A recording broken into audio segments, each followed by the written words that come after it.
Lesson 3. Transport layer of OSI model. Let us start, guys. We spoke with you on previous lessons about the application, presentation and session layers of the OSI model. Now it's time to discuss what is the transport layer is and why it is called transport, and it has actually label of the layer number 4, L4. So as you remember, we have 7 layers of the OSI model. And so it starts from the bottom side, like 1, 2, 3, and 4. Our target for this lesson is the transport layer. Transport layer functionality: tracking individual conversations, segmenting data, reassembling segments, and identify the applications. Let us start from the tracking individual conversations. To understand what is the tracking individual conversations in computer networks, let's take a look for such kind of basic example in which we have the milk, which is the input, so it's going to be the just a moment put, and it is going into the separator. So this is separator, guys. What is the work of the separator? To separate the milk into the two parts, whereas from the port number 1, it's going to be the output number 1, we have the skimmed milk, like a fatless milk. From the other side, from port number 1, we have source cream. This is also output, so output 0 and output 1. The separator separates the milk into the two parts. So imagine that transport layer is the same separator, but it has much more logical ports than these two ports. In this example, we may find out the communication which is coming into the computer, and here you may find out that these are ports starting from 0 in transport layer and ends with the 65,535.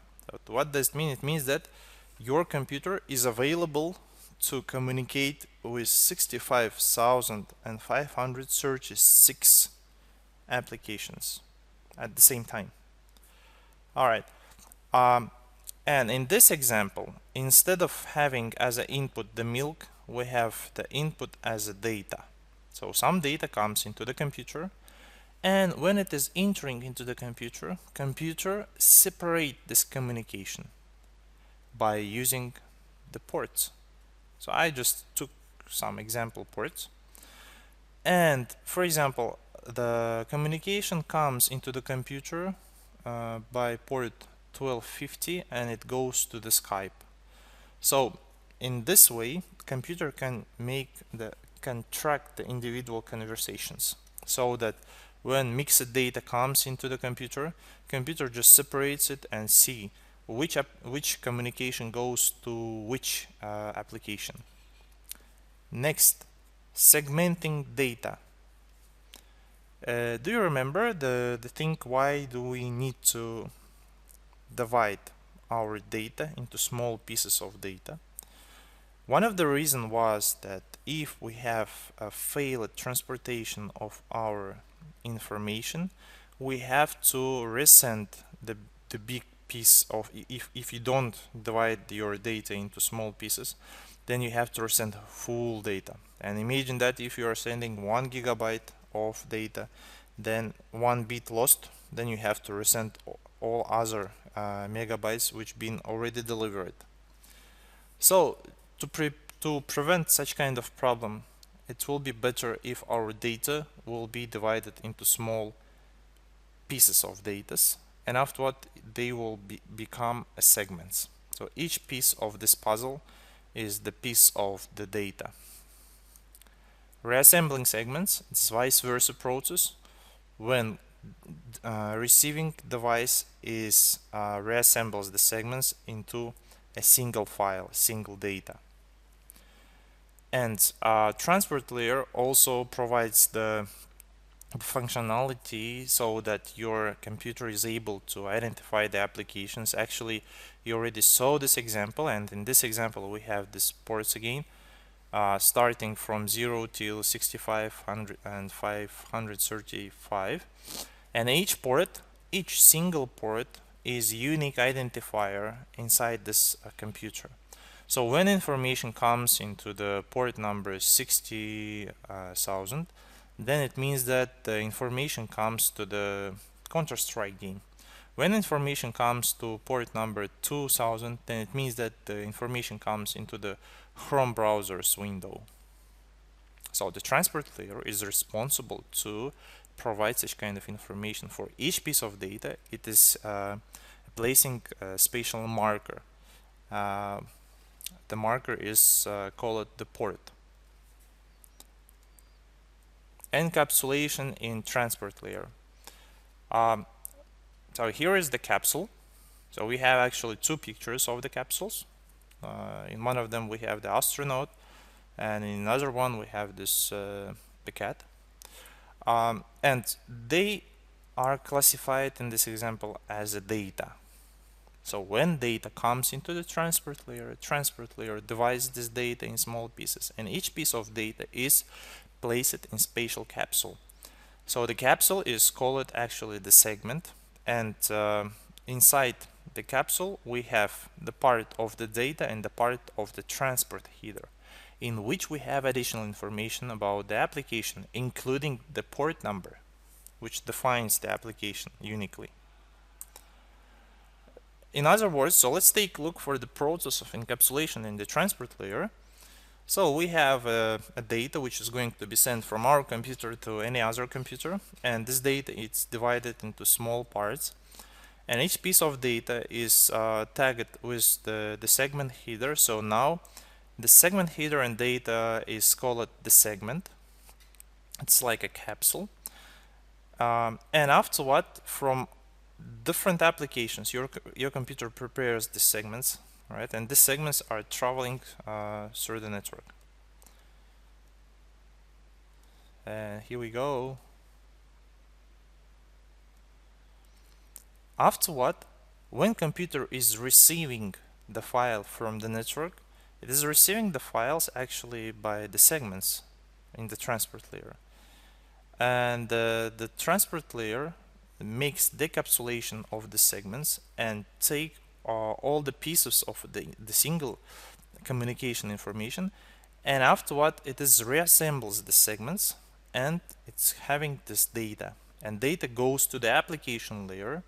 Actually, the data goes to the next layers. They are a session, and afterward the presentation, and after the presentation to the application layer, so that application shows the result for you. So like if it is web browsing, so here is the result of the web page.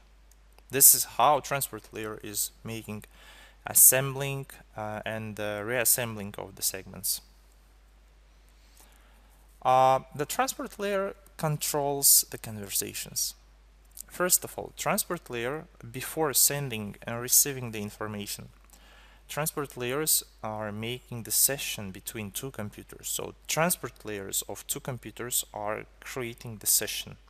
So this session is quite different from the session layer, because in session layer two applications are creating the session and terminating the session after the end of the transportation. But in the transport layer, two transport layers are making a separate session between computers, not between the applications.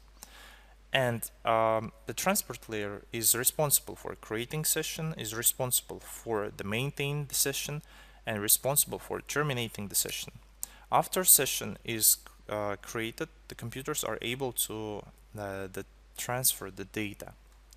Transport layer also responsible for the same order delivery, in which it is giving the guarantee that all the information which being sent from point A to point B will be delivered exactly at the same with the same order to the application.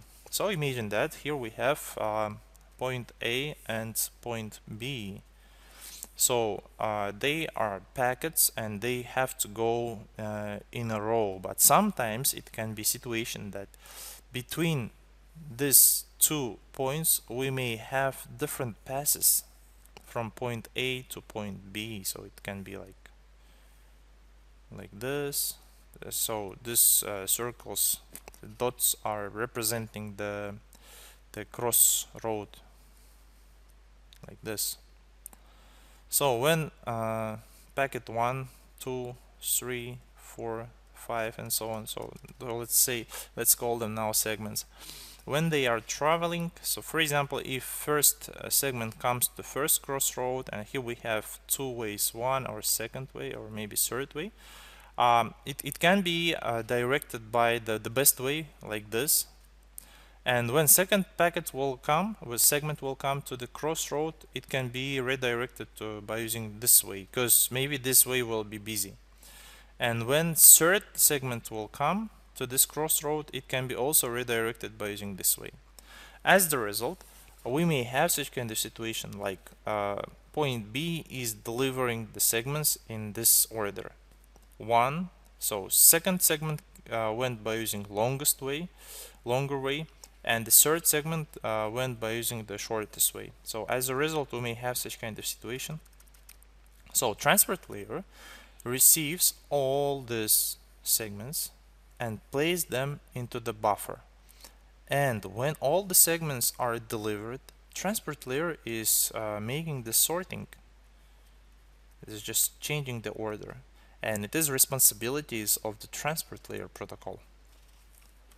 Next, reliable delivery.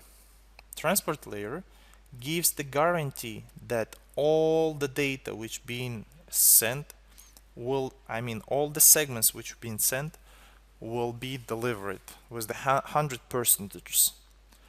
And if some of the segments will be lost, transport layer will do everything to have this segment. It means that transport layer will make the order to so that the sending device will resend lost data.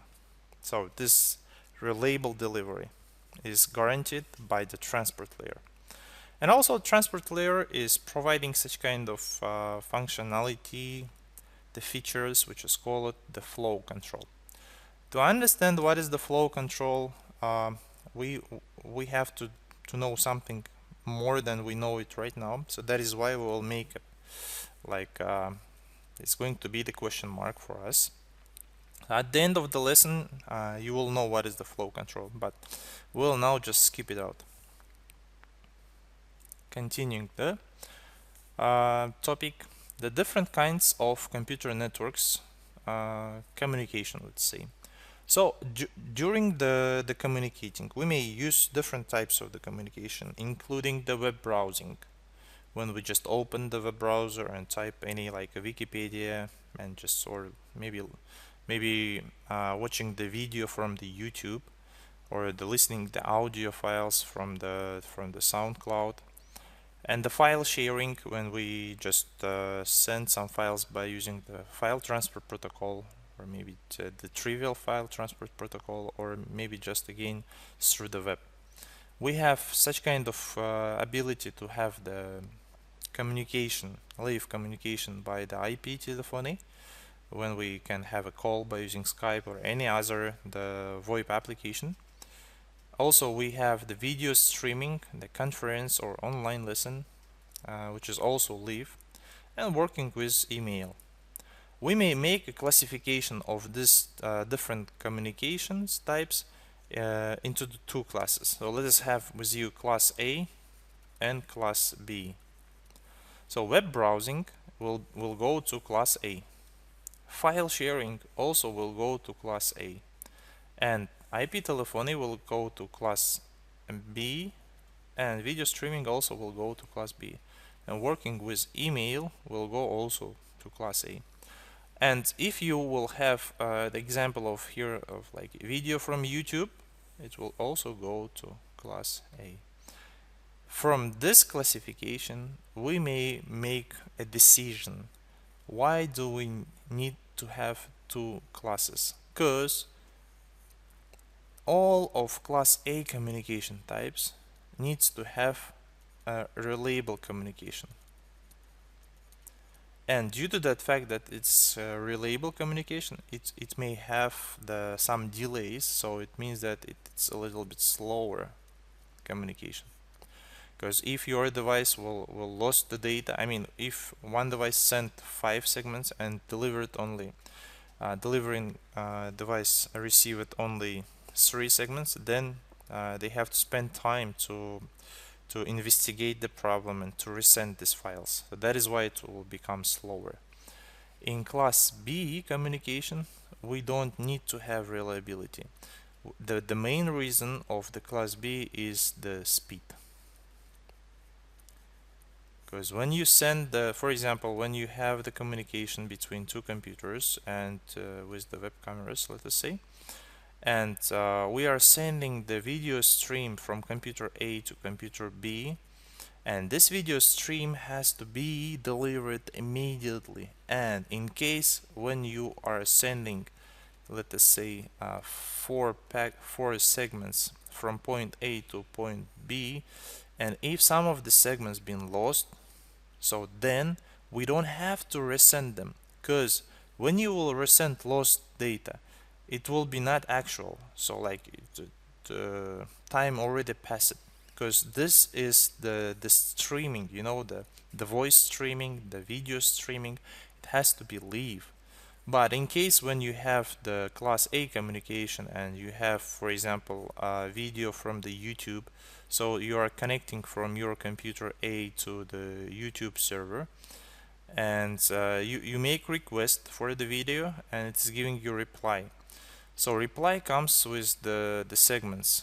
Alright, so and sent for you, for example, n number of the segments, and they are coming by the sequence like this.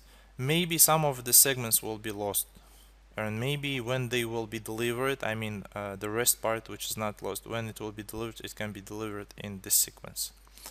So your computer A will make such kind of thing like the YouTube server will resend lost data, and when this lost data will be delivered to computer A's transport layer will make the reordering process like this.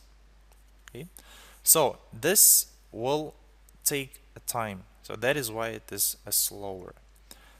Due to that fact that we have two different types of communication, we have two transport layer protocols. They are TCP and the UDP, Transmission Control Protocol and User Datagram Protocol. The features of this protocol, so let's write them here. TCP, the very important feature of this protocol is reliability. Next, it is slow. It is resend lost data, and it is having the acknowledgements. For example, when computer A and computer B are communicating with each other, and computer A sends, let us say, 1, 2, and 3 segments. After receiving these 3 segments, computer B will say, alright, I received these 3 segments, and it will be acknowledgement. Now I'm waiting for the segment number 4, for example. And only after receiving this acknowledgement, computer A will continue to send the new files, new segments like 4, 5, and 6. It takes time. Whereas UDP protocol is very fast.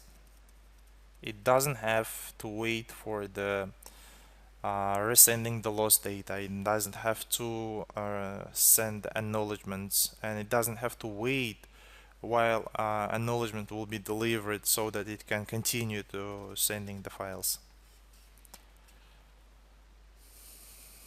Well, I think that we already saw such kind of animation. Sorry. Now it's time to speak about the port addresses. As I mentioned before, transport layer is responsible for tracking individual conversations. It is possible by using the port numbers. Well, we have three types of the ports, three classes of the ports: well-known ports, registered ports, and dynamic, or we can say private ports. What are the differences between them? Well-known ports, if we'll take a look for the name, well-known, they are well-known, and they are used by well-known protocols. And as you see, it's only 1024 ports starting from 0 till 1023. For example, I hope that you know port number 80 and the role of this port. The port number 80 is the port which is responsible to work with the protocol which is called HTTP, the Hypertext Transfer Protocol. The port number 23 is responsible to work with the protocol Telnet, which is used to make the remote control of the devices. Port number 20 and 21 are working with the FTP protocol, and so on. All of the well-known protocol guys are using the well-known ports. For example, you have computer. Your computer is the web client.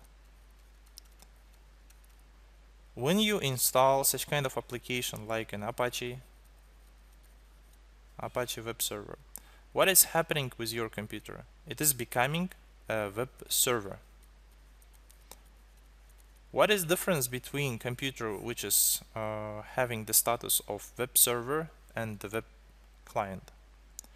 The difference between them that when you install and run the application of the web server application, then your computer starts to listen for port number 80.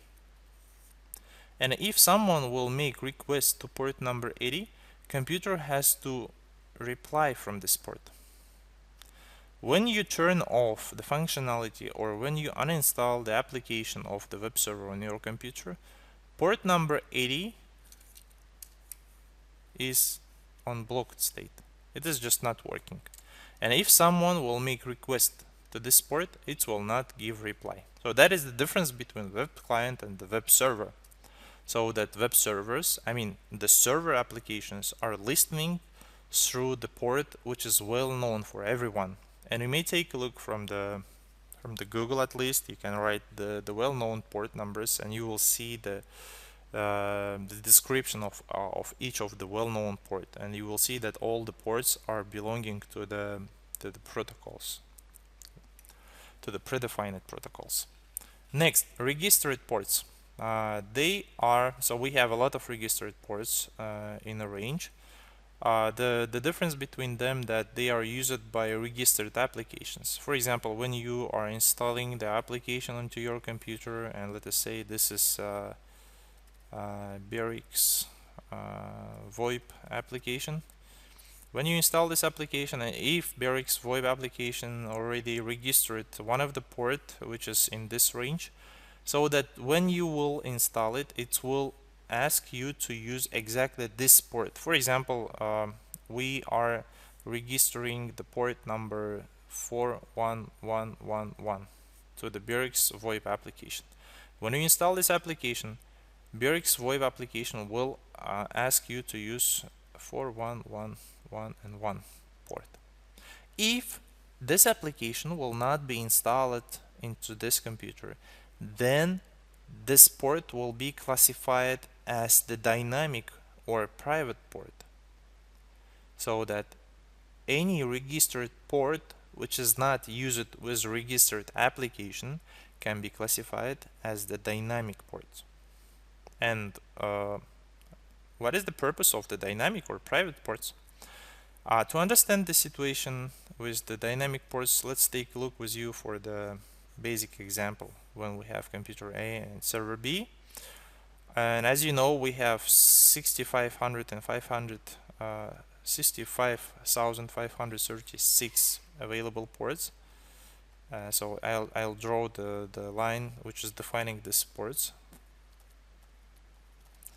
And as you know now already, we have the well-known ports, we have registered ports, and we have dynamic ports. And the same situation happens with the server. So it has also well-known, registered, and dynamic ports. When you open the web browser and when you type the address of this computer, for example, address is going to be like this. So we just type an IP address, pressing enter. Then our computer is generating the data. Data is going to be a request.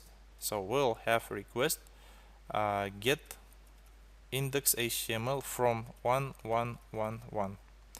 Now it is classified as a data, and as you remember, if it is required, our data is split into small parts, and now we have 3 pieces of data, separate 3 pieces of data, and to each piece of this data we are adding some markers, tags, and inside this marker we'll write source port, from which application it goes, this small piece of data, and destination port, and to which application it goes. So if we are using with you the protocol, which is called HTTP, then we are using a port number 80 as a destination port. So that is why here we will have with you port number 80. What does it mean? It means that well-known port number 80 on computer B is opened and it is in listening state. It is waiting for any request from the external world. While we been already selected the destination port, we still have a problem with the source port. Your computer has to select the source port randomly from these 2 ranges of the ports.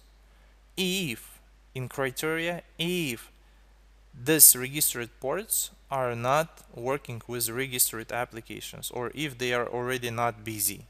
So all the free ports from the registered port and all free ports from dynamic or the private ports are going to be participate in random selection of the source port.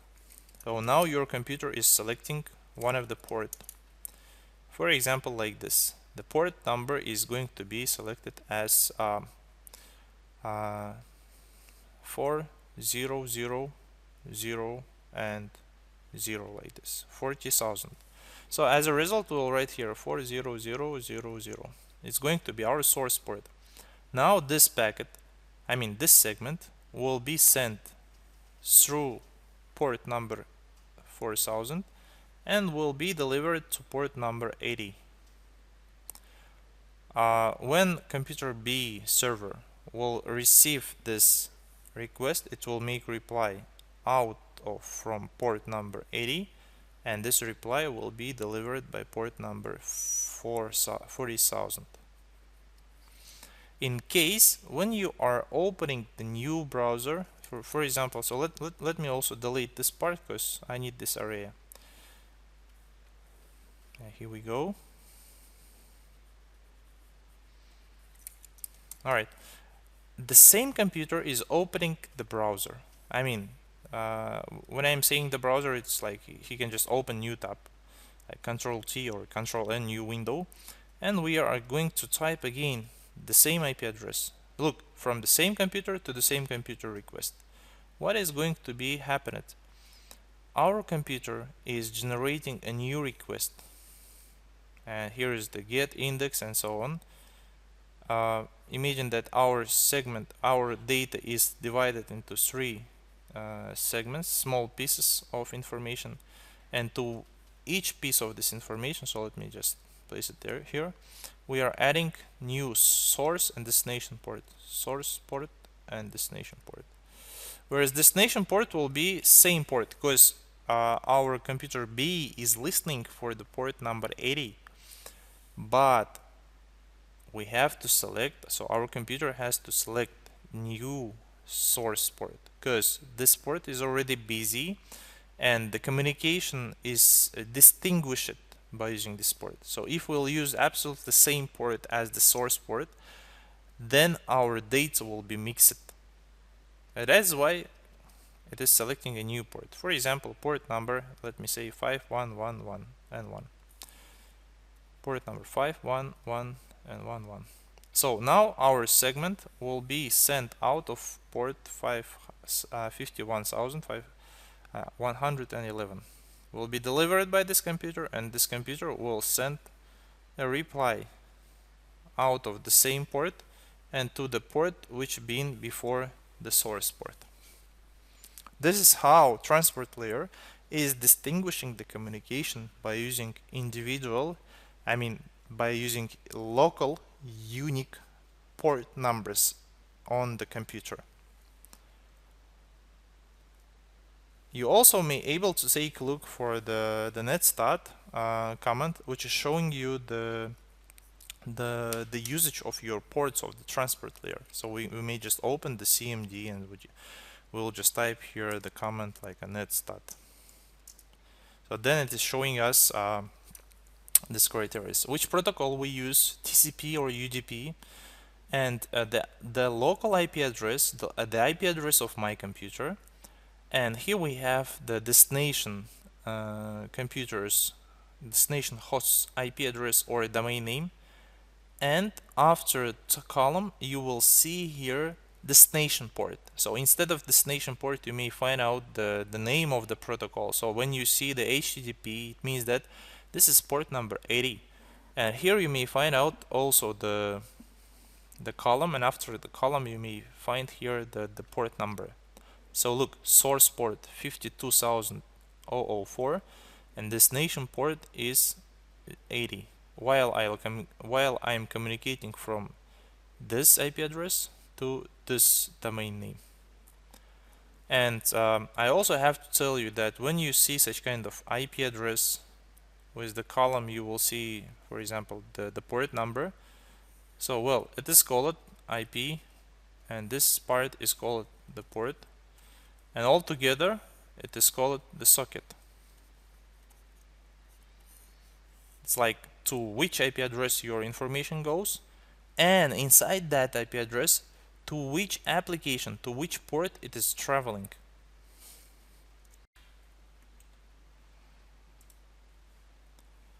Now it's time to take a look for the TCP header. Transport layer protocols, TCP is taking time to transfer the data, but it is reliable, as we spoke with you about before. And now it's time to take a look for what is the header size and what is the content of this header. And actually we see that the header size is 20 bytes, and this is the header by itself, and at the end of the header we have the spatial field, which is called the data. So actually we are making transportation of the data, but here we have the header, without which we are not able to have a proper communication. Alright, so we have the source port, which has the which defines the from which application this information and from which port this information is going out from the computer. And we have actually here the destination port, which has the same size and which defines to which application it will go inside the destination computer. We also have the sequence number, which is defining the order of the segment, like a first segment, third segment, fourth, fifth, and so on. So we may have a lot of segments because we have 32 bits which are defining number of the available sequence to the power of 32. It's about 4 billions of the segments can be done theoretically, of course. Alright, so we have also the acknowledgement number, which is defined to understand which sequence of byte to send. For example, we have again two computers, computer A and computer B, which are exchanging some data, and when computer A sent, for example, by 1,000 two segments, so totally it received 2,000 bytes, I mean computer B, and computer B will send an acknowledgement, and inside this acknowledgement there will be value like a 2001, because he already received, so this computer already received 2000 bytes and it's waiting for the byte number 2001 and others. So this acknowledgement number defines which byte is expected from the receiver. We have a header length because actually we have the header which is 20 bytes, but due to some options, additional options, it can be changed out. We have some reserved bits, and we have code bits used in session management and in treatment of segment. We have the window size, which defines the number of bits before sending an acknowledgement.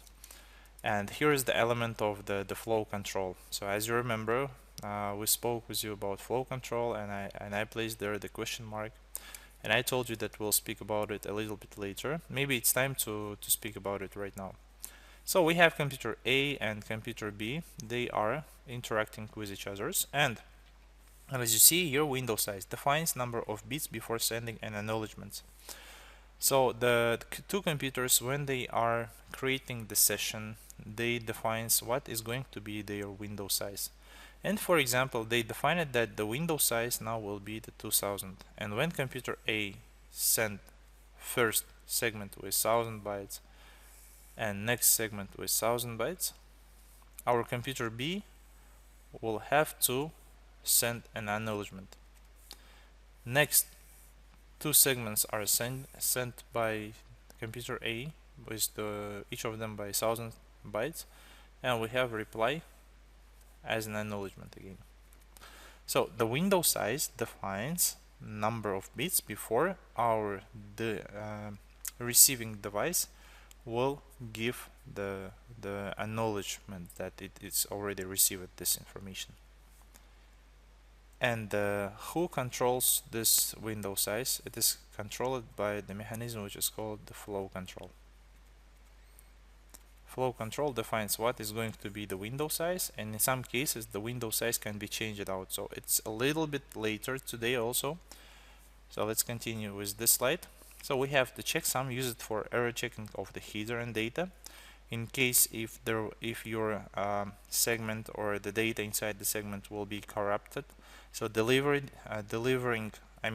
receiving device will delete this data and will make such kind of thing that the sending computer host will resend the data one more time. We have the urgent, which is used for the segment that must be sent in the urgent. It's like the status of the segment, which is like a VIP, very important segment. We have some optional things, all right, which can be added. That is why our header can be changed out, and we have the data by itself. Now it's time to take a look for the UDP header, and as you see that we have the huge difference between these two headers. So, and even with the size, in TCP header it is 20 bytes, and in UDP header it is only 8 bytes. What do we have here? We have the source port, which defines from which application it comes, and we have destination port, which defines to which application it goes. We have the length of the datagram, and we have the checksum, which is used for error checking, and the last thing is the data. And by the way, when you are using the TCP protocol to make communication, your protocol is making encapsulation of data into the segment. When you are using the UDP protocol, then your protocol is making encapsulation of data into the datagram. They even call it differently. So when I'm saying to you that our data is divided into small pieces and each piece of data is now a segment, it is not always a segment. Sometimes it is datagram. Alright, so this is the transport header, and according to which protocol is going to be used, result will be different. Sometimes it will be segment, sometimes it will be called the datagram. So if we use UDP, then it is datagram. If we use TCP protocol, then it is a segment. And now let's take a look for how TCP protocol is creating and terminating the session. In comparison with the UDP protocol, TCP is creating and terminating the session. It is connection-oriented protocol. So before sending the data, it will create the session. And what about the UDP? UDP protocol is not creating any session. It is connectionless protocol. That is why it is much faster. But first of all, let's take a look how people can make the handshake. So I just took it from the internet, this video.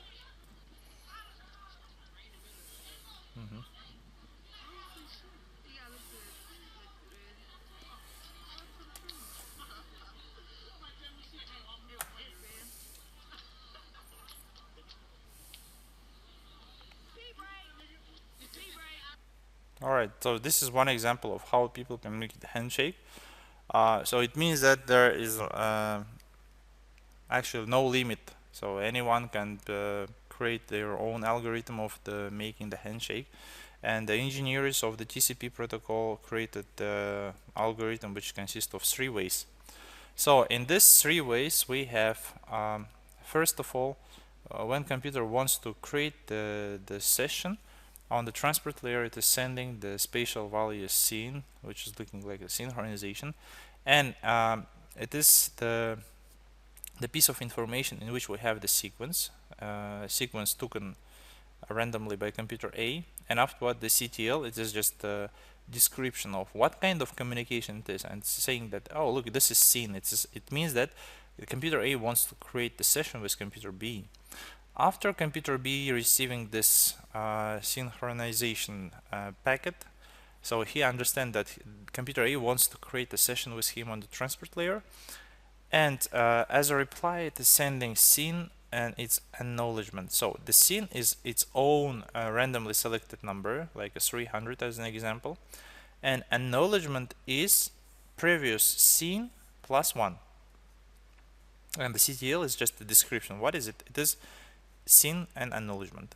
And afterward, computer A, who started to create the session, is giving the establishment message, whereas the sequence now is +1 as the previous acknowledgement, and acknowledgement is 301.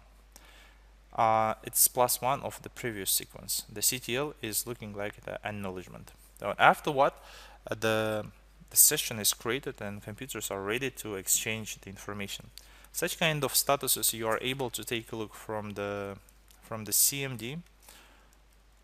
So let me try to open this on my computer. So and as you see here, so we have some statuses of the connections. Like we have established. Established means that these 2 computers already had this 3-way handshake, and now they are already working. So we have the close wait. It was closed because our computer been waited for a long time. And if you are starting the new communication, you will see that your computer will show you scene, and it will show you AG, and it will show you established. All right, how TCP protocol terminates the communication?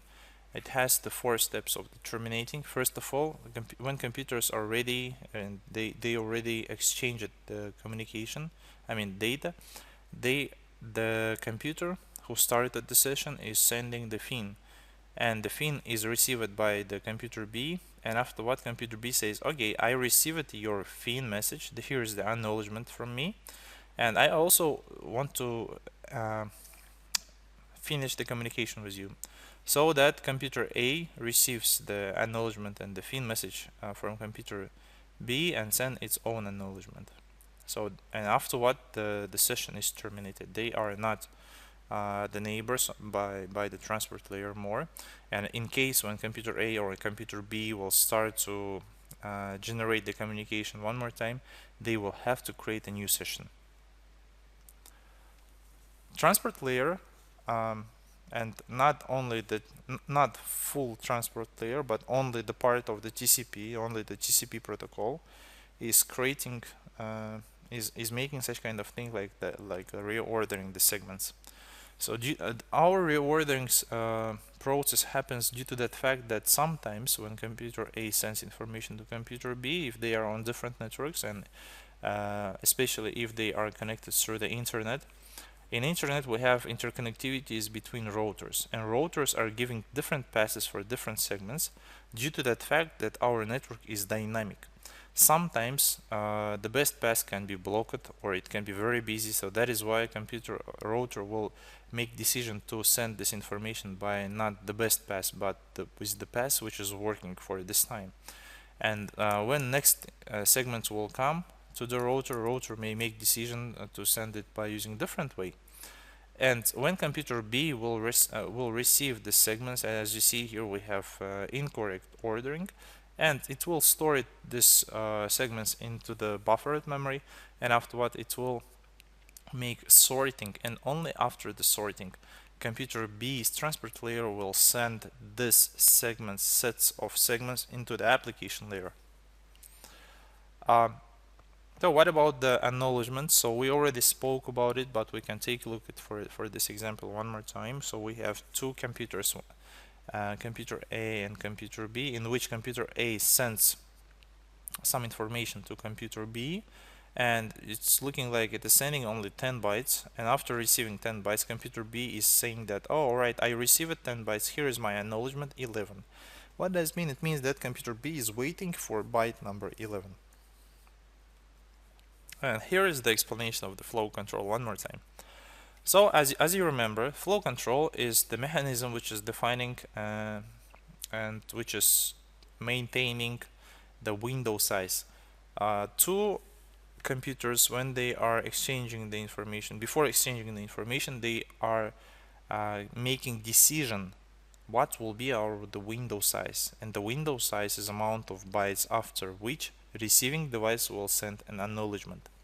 In this example we have window size which is 3000, and computer A sends information to computer B by using the segments of the size 1500 bytes, and after receiving 1500 bytes 1, after receiving 1500 bytes 2, our computer received totally 3000 bytes, and it's making comparison with the window size, and afterward it says, oh look, I already received this 3000 bytes, so I'm sending an acknowledgement. So that while computer B is sending acknowledgement, computer A is waiting for this, because it is mandatory. Computer A has to receive acknowledgement before it will be able to send new segments. And afterward our computer A continues to send new segments, and after receiving them computer B sends an acknowledgement. What if in our example we'll have some changes? For example, we have the problem with the receiving the third segment, and for example segment 3 is lost, or maybe not lost but being damaged, and only 1% for example lost from this 1500 bytes. So in this situation computer B will send an acknowledgement. Look, from the beginning 1500 and this 3000, and an acknowledgement. I received 3000. Next 1500 and 1500, one of the, maybe even if you lost one bit, if it is corrupted, then your computer B will send acknowledgement one more time, which is looking like previous acknowledgement, which is saying that I didn't receive anything. So it means that computer B deletes all received information which was damaged. And in case if it will be repeated many times, flow control will make decision to change it from not to change it from 3000 for example to 1500, to prevent the situation like we are sending this information and we are waiting for the acknowledgement, and after acknowledgement delivered our computer understands that nothing been delivered and resend it one more time. And if problems will occur continuously, our computers will their flow control of the transport layer of the TCP protocol will make decision to decrease the amount of the window size. And if it will be repeated one more time and one more time, so our flow control will make decision to decrease it one more time and so on. But in case if everything will be okay for a long time and so they will not meet any issues with the transportation of the data, and every time they will receive the acknowledgements which are showing that everything is correct, then flow control will make decision to increase it. Like if it was 1500, then they will flow control will make decision, okay, let's make it 3000. After everything is going okay for a long time, they can make decision, okay, let's make the flow control for the 6000. Why it is needed? It's needed because we'll not lose our time on the receiving the acknowledgements, because while we are waiting for acknowledgement, it's taking our time. And about UDP protocol, in just one sentence, UDP protocol is the protocol of the OSI models 4. Is not reliable, but it's very fast. It's really very fast because it doesn't have any additional fields which requires to have the TCP protocol, because the TCP protocol is the reliable protocol. So due to that fact it's reliable, it is a slow protocol.